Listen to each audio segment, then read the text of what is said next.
रूस की जानिब से हमले के बाद यूक्रेन के सदर व्लादिमीर ज़ेलेंस्की जवाबी तौर पर एक ऐसा मौसर हथियार इस्तेमाल करने में कामयाब हो गए हैं जिसकी रूसी सदर पुतिन को बिल्कुल भी उम्मीद नहीं थी। जी हाँ, आप सुन रहे हैं सच, लेकिन ये भी एक हकीकत है कि यूक्रेन के सदर ने रूस के खिलाफ कोई मिसाइल या बम इस्तेमाल नहीं किया, बल्कि एक आम सी चीज़ इस्तेमाल की जिसका नाम टेलीफोन है। रूसी फौज की जानिब से दारुल हुकूमत कैफ के मुहासरे के दौरान सदर ज़ेलेंस्की ने लगातार फ़ोन कॉल्स करके मगरबी ममालिक को रूस के खिलाफ इन सख्त तरीन मुआशी पाबंदियों के निफाज के लिए आमादा किया,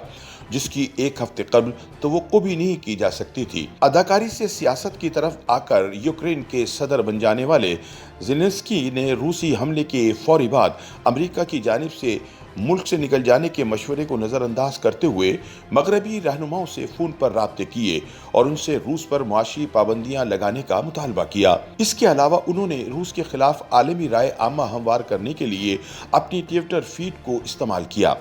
इस अमल के दौरान रूस पर जो पाबंदियां एक हफ्ते कबल नाकाबिल तसव्वुर समझी जा रही थीं, वो अब आयद की जा चुकी हैं। रूस और यूक्रेन के तनाज़े पर गहरी नज़र रखने वाले तज्ज़ियाकारों का कहना है कि जिस रफ्तार से मगरिब ने रूस पर पाबंदियां आयद करने पर इत्तफाक किया,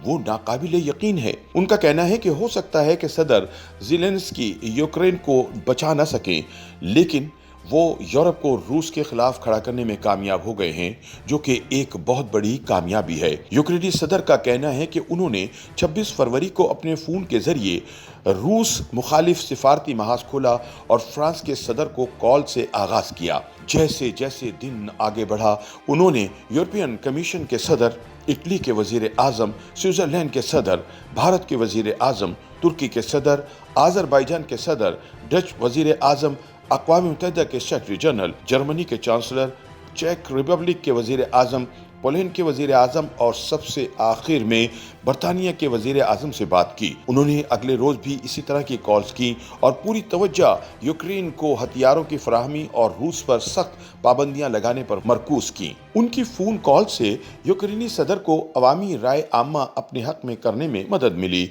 जिसके नताइज सामने आ रहे हैं और रूस सख्त तरीन माशी पाबंदियों का शिकार हो गया है। जर्मनी ने एक हफ्ते में जिस तरह 180 डिग्री का टर्न लेते हुए यूक्रेन को असलहे की फरोख्त, जीडीपी के 2% हिस्से को दिफा पर खर्च करने और स्विफ्ट निज़ाम से रूस को निकालने पर इत्तफाक किया, वो न सिर्फ आलमी पॉलिसियों में गैर मामूली तब्दीलियां हैं, बल्कि ये दूसरी जंग अजीम की जहनीत में तब्दीली का इशारा भी हैं। इसी तरह इटली ने भी ज़ेलेंस्की की कॉल के बाद इस मसले के तवील उल मियाद हल पर जोर देते हुए कहा कि अगर रूस ने हमला ना रोका तो इटली इसे गैस की खरीदारी रोक देगा। इतालवी वजीर आज़म के दफ्तर ने तस्लीम किया कि एक यूक्रेनी सदर की सूझबूझ और रूस के गुरूर ने बरतानिया, कनाडा और फ्रांस ने दीगर को यह तस्लीम करने पर मजबूर किया कि वो रूस को स्विफ्ट पेमेंट सिस्टम से निकाल कर बाहर कर देंगे। मगर जिस तबाहकुन तरीन कदम पर गौर किया गया, वो यूक्रेनी सदर के मुसलसल लॉबिंग का बराह रास्त नतीजा नहीं थी।